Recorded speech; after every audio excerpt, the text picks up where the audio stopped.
Here we are in the back of the church, and I've asked Megan to step back in because I thought, well, heck, maybe all these repeat of the pews could also be a nice compositional element.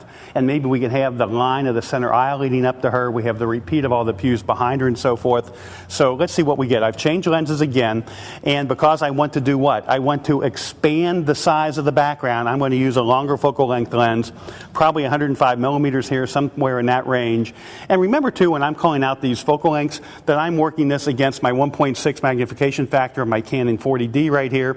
So you can do the math on 1.6 times 105. It's going to be about 170 millimeters when we get thinking about it. So my pose right here, if we look at Megan, I've got that right shoulder pushing forward. Let's bring it back just a little bit more, Megan. A little bit more. Yep, there you go. Good. Turn your head even more. Chin down a little bit more. And that's looking pretty good. I like the body to come one way and then the head go the other way.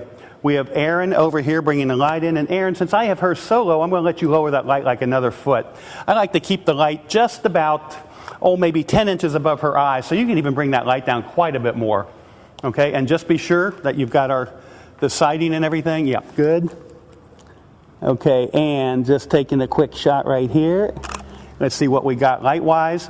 What we've got is pretty lighting on her, but because I'm working in the darker part of the church right now, I've got some pretty big shadows happening. I'm going to turn on my on-camera flash, and I'm going to bring that in at about -1 and a third stop. I'm going to test it again quick. Good, happy. And I think that filled the shadows beautifully. So let's go ahead and get a couple more here. And here we go. And again, what's going on? On-camera flash is coming in here at 1 and the third stop. You saw how contrasty we were in the other one. Look how nicely this fills. Good. And maybe even more, just right to her face. Let the pews just kind of dance around her face right here. Happier again. Good. And I think we got some really pretty stuff going on here.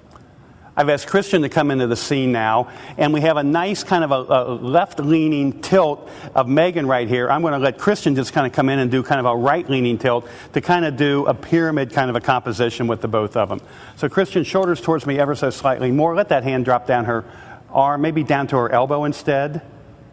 Perfect. Straighten up your head for me. Chin down a fraction. Turn your head slightly. Bring back in this way a little bit more. Okay, so right there, we got a nice pyramid kind of composition with the both of them. Megan, hold those flowers with your left hand fingers together a little bit more. Yep, and just gracefully hide the other hand just a bit with the flowers. Yep, okay, there you go. So we're good to go. And I'm going to go ahead. I've got my on-camera flash turned off here for this image. We got Erin coming in. She's got her positions now pretty good over there. Just taking a photograph. And it looks pretty good, actually. It looks pretty good, even though I don't have any fill happening here.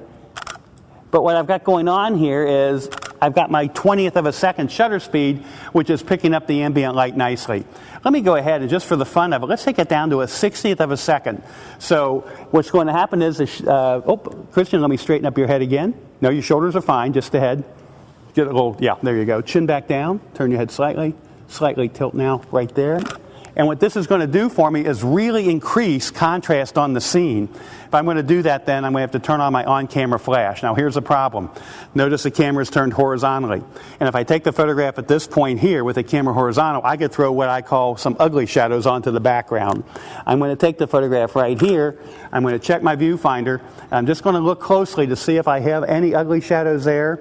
And I don't really see anything popping out at me here because turning the camera sideways, the shadows are going to be way down against the pews, and all the tonalities of the pews and the repeat of the pews is going to repeat or actually disguise the shadow right here. So this is a time when I would turn the camera sideways like this, on camera flash coming in from the side, with the possibility of creating those shadows that I don't want to see. So anyway, one more time here, positioning everybody's heads and faces against the background. Shooting away right here. Great. Again, I want to get the top part of the church in. I like to see the arches all the time. Happy, you guys. Great. And when we look at the image, I think it looks great. And I think the fill from our on-camera flash worked perfectly here too. And we avoided seeing the ugly shadows in the background. So again, a nice location to work in. So, and again, I don't want to bring the groom in each and every one of these or the bride in each and every one. But again, the thing being working through as many of these different locations as we can. So we could do a couple more things in the back, but let's start sorting or kind of moving through the church and see what other spots we can find.